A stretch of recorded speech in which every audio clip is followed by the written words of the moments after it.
Hey guys, Dale here with my first members only video. YouTube's offering a little incentive for me posting a couple members only videos, and I'm going to take it. So I thought I would just spend a few minutes talking to you guys about kind of how the channel's progressing, like where we came from, what we did. This channel, I actually started it in 2019. I was taking a little break from work and had some extra time. And so that is where the Veilguard series kind of originated from. If you've ever like scrolled way back in my playlist and seen that, it's definitely like pretty rough, but it is, I think, a good baseline for the type of RimWorld games that I like to play. And so, a few years happened and I realized I was like kind of languishing, and something that always filled me with just kind of like some energy and some joy was playing video games, of course, but the idea of telling stories with RimWorld. And so that's kind of where it all began. It actually started with the Mandalorians. I should have like ordered these in order.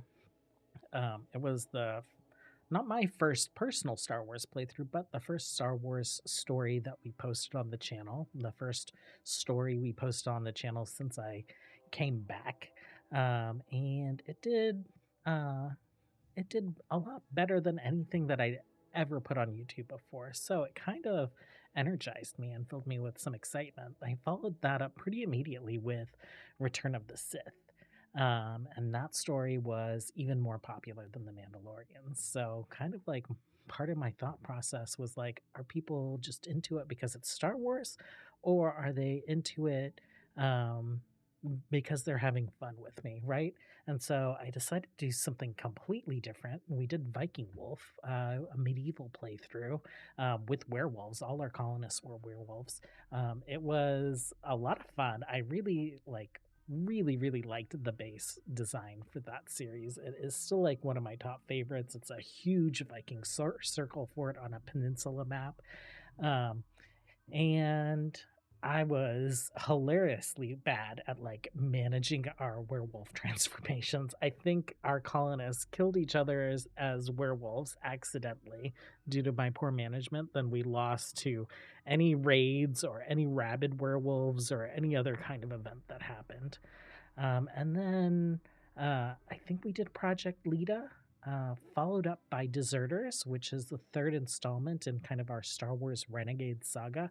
Deserters is actually when I decided to kind of build our own little like Star Wars shared universe, right? So I brought in characters from Return of the Sith, I brought in characters from the Mandalorians, and then I introduced all these new Rebel characters. And I was like, I need to see them finish this story. So that's where it began. This, like, Star Wars Return of the Sith introduced a character through a birth, something that wasn't even planned, that has turned out to be one of my favorite characters, Little Rad down here. And, Deserters introduced a character at the end of the series who we just happened to recruit, a wandering Jedi, Dan Zitro. Um, no plan for Dan at all, but Dan turned into a huge opportunity to do some like Clone Wars and Republic era storytelling. And so just so many like happy little accidents in this story, including our base getting completely glassed from outer space. Such a fun playthrough. I enjoyed it immensely. And I think that's something that you'll hear from me a lot as like as we get into the rest of these stories. Um, they they continue to be so much fun for me, and that's just pretty wild. Arwen Den was me trying to do like high fantasy. I had this idea of making this base that blended outdoors with indoors, and Arwen Den is just like another excessively large, beautiful base, and it's something that I'd like to do something like that in the future. Again, I really want to revisit some of the families from Arwen Den. Maybe they've ventured out to like create their own settlements. Um, we used vanilla casting expanded for kind of the magic in that world. So I'm thinking if we do something similar to Arwen Den or some kind of spin-off of Arwen Den, we'd probably go the vanilla casting expanded route rather than RimWorld of Magic. Placeholder series was actually a series that I used to do in between series. So I would spend a week just revisiting this series, just because it was easy for me to kind of like load up and go. And it kind of like was a down type week. I didn't have to worry about rushing to assemble a mod pack. I could just like plug this in and then, in the background, work on all that mod pack testing and stuff. And I thought I had gotten better at it, and I was for a while. House Stormguard just like threw a huge wrench in my plans, and then, my little, I guess the holidays this year, because I was gone. I was out of town for 2 weeks for Thanksgiving, um, doing a bunch of traveling.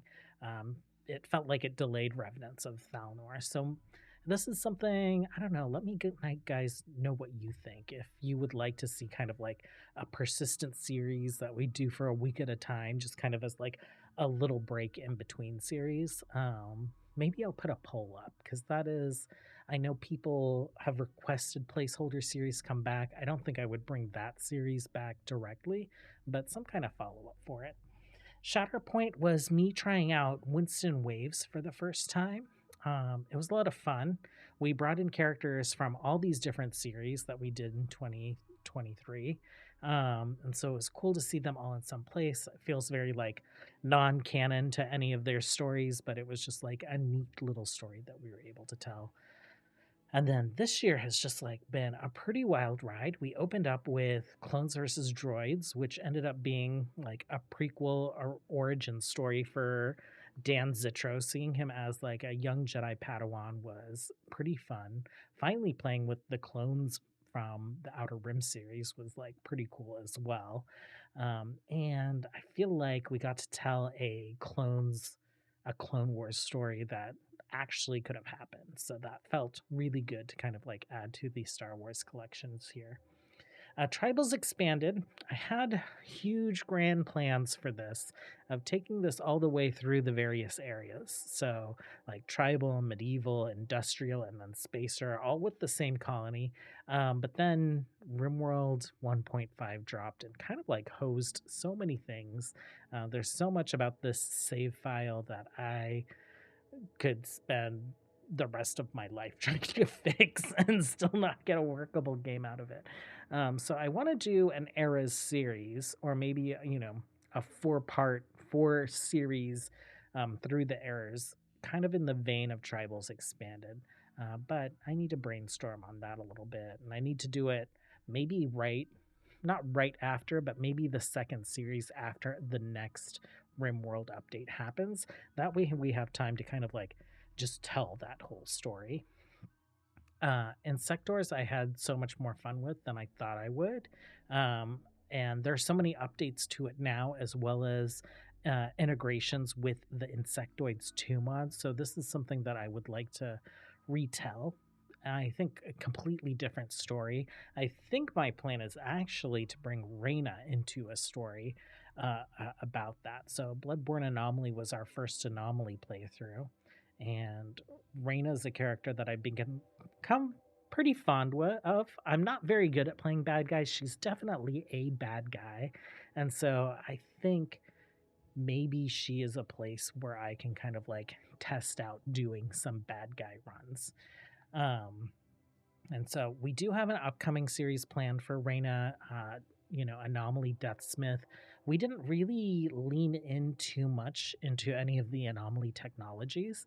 And so I think it would be really cool to kind of like, uh, bring in some more Anomaly mods, especially since there's so many now, and use the Dead Life Dust and use all these things that we didn't really use before, and kind of like make that the cornerstone for another series where Reyna is yet again seeking to um, grab power or make herself more powerful.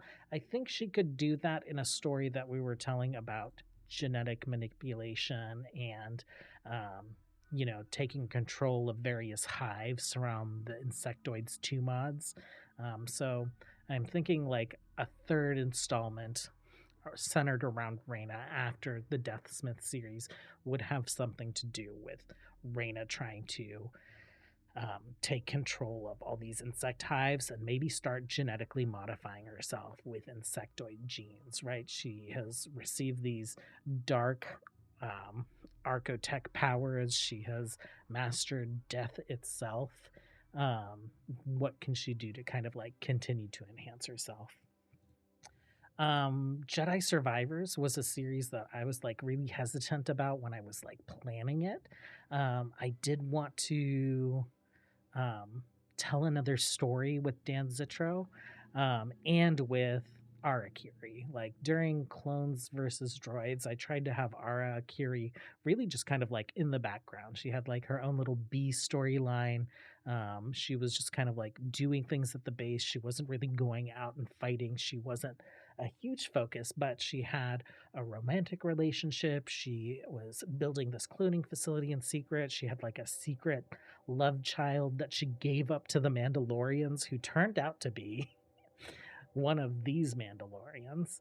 Um, and so for me, I'm like, she has so much more story that we can figure out. And I wanted her to survive Order 66, and I wanted her to reunite with Dan.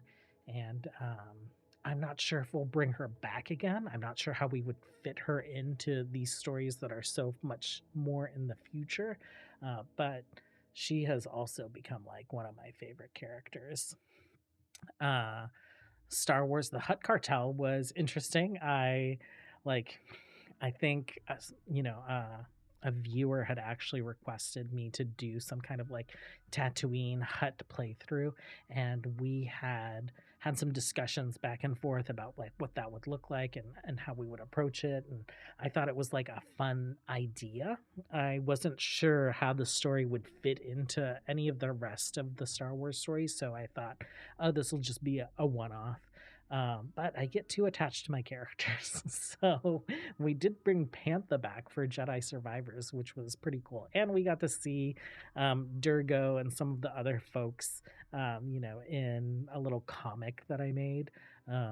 It was neat to be able to kind of like bring that in. But it still feels kind of like a very like Rogue One or solo, like separate entity from the rest of the Renegade saga. Um, but it does have some kind of impact overall to it. It did contribute, other characters coming in and helping out. And who knows, maybe we'll see Pantha again. I think if we see Pantha again, we have to see Ara Kiri again. House Stormguard, literally just kind of like a successor to my Veilguard series. I feel like so much better than that Veilguard series. I was so new to YouTube and getting comfortable in my skin and getting comfortable with the tools that I use to make videos. Um, so House Stormguard feels like what I wanted Veilguard to be. And I am still completely infatuated with the base build. I'm still like completely infatuated with the separate houses and families and the stories that we have there. And I think you can tell that because we revisited the world in a completely different way with the Revenants of Thalnor. I don't think I would play the Profaned mod on my own, um, but I think it is a pretty neat mod. It is like a cool dark theme. I'm wondering if maybe we would use it in the future with something that we're doing with Reyna, maybe even the Deathsmith series. So we'll have to see how that goes. But it was really neat for me to spend time kind of like reshaping the world, saying like, hey, this is 10, 20 years later, Finn is king now. This is like how, the kingdom of Stormhaven has expanded. This is how other parts of the world have changed. And now we are on the side of the bad guys. We are the bad guys, just trying to preserve ourselves in this small little corner of the world that they have left. So I'm excited to see how that turns out. And after recording the episode today, part two, um, I'm actually looking forward to having kind of like a dark, evil looking base just filled with like ghosts and skeletons like wandering around it. I think that's going to be super cool. I did 2 new formats this year. I had a tutorial that was, like, super janky that I did, like, last year at some point. I might redo it, just because it's so janky. But, folks have asked me how I use World Map Editor. Folks have asked me how I use Map Designer.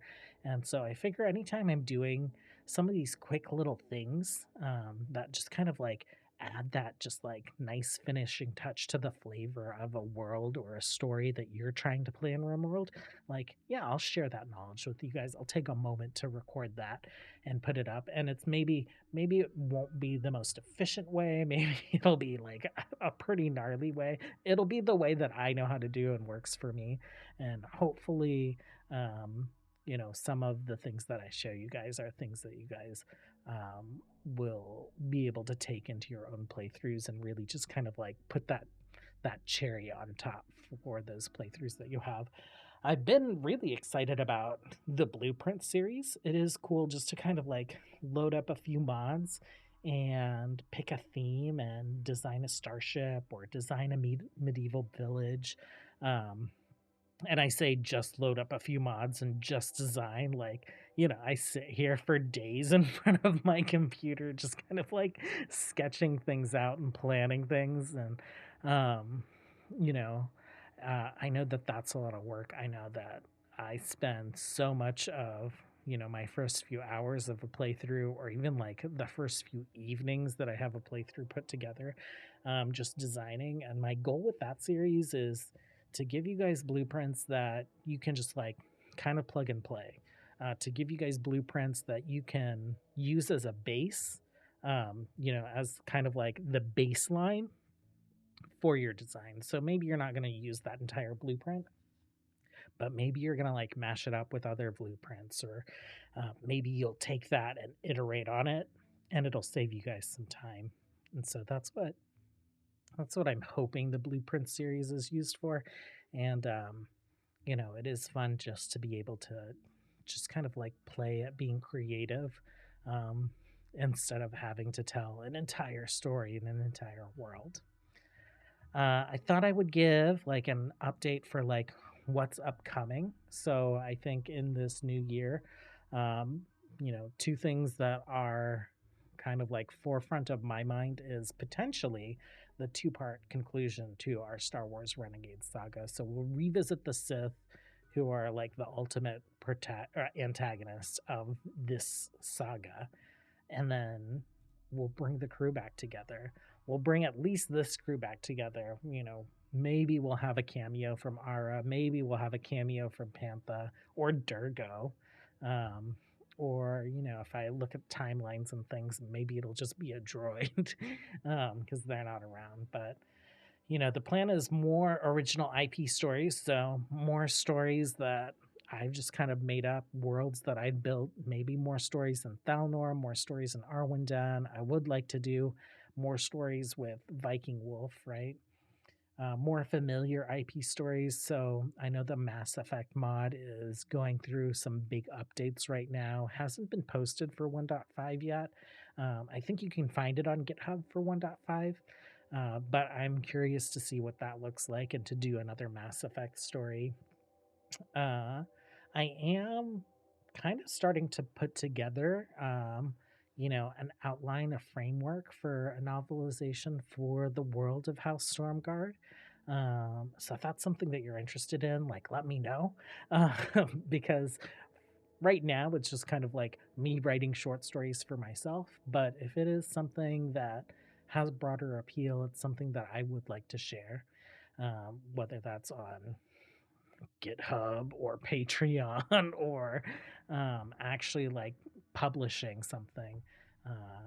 I would like to get that out there. And then I'm thinking of member perks. I appreciate you guys being members. I feel bad that I don't have very many perks for you. I have like little badges. I have emojis that you guys can use. And then this video, I'm not sure if this is something that I'll do regularly. Um, maybe this is like a conversation that I can have with you guys as members to kind of let me know what you guys would like to hear about from me that isn't related to RimWorld, right? Or isn't related to an active story that we're telling in RimWorld. Maybe the answer to that is nothing. And if it is, I'm fine with that. But if there are things that you would like to hear from me, whether like maybe it's kind of like a annual recap of like what we did, or maybe it is a preview of what's upcoming, like we're kind of talking about right now. Um, yeah, I would be all about it. And then I think the other thing that's kind of big for me in this new year is this past year I did create a second channel. I haven't uploaded anything to it. I want to keep non-RimWorld content kind of like segregated from any other content that I might create. But I've been obsessed with Baldur's Gate this year. I did a playthrough with my cousin and his friend. I did a couple playthroughs with my friends, and I've done a few playthroughs for myself. So I'll be doing a Baldur's Gate run, or three of them actually. Balanced, Dark Urge, Tactician, and I'll have you guys like pick what class that I'll play, and then I'll do an honor mode as my favorite class combo, which is Sorcerer Warlock or Sorlock. Other games, I might just kind of like story mode through some MMOs and get those posted up on the second channel. And then I'm thinking about just like revisiting some of my favorite games, like Breath of the Wild, and the sequel to that. There are so many games on my backlog that I haven't done a complete playthrough of. Control, Jedi Survivors, Horizon Zero Dawn, and so I think I'll start working through my own personal gaming backlog and start getting that content up on the second channel. And if there's a particular game that you guys are interested or want to see me try out, definitely like leave me suggestions. I'm very open to exploring. That being said, like I I don't know. Sometimes I'm all about a game and sometimes I just like can't get into a game. So if it's a game that I can't get into, I'm not going to force it. And I'll let you guys know like why I wouldn't play that game, or why I can't get into it. And maybe you guys can help me change my perspective on it. Anyhow, that's all I have to share for you today with this video. I appreciate the support. This video is going to be members only until YouTube says that I can publish it more broadly. So, for those of you that are watching this sooner rather than later, I thank you so much for the additional support that you provide me. And for everyone else, it's pretty much the same. Like your views, your likes, your comments, your shares, any kind of engagement that you guys are doing. It's more than I ever thought that I would get on YouTube. And it is mind blowing to me every day. And I can't thank all of you enough for it. So, as usual, until next time, have a good one. Bye.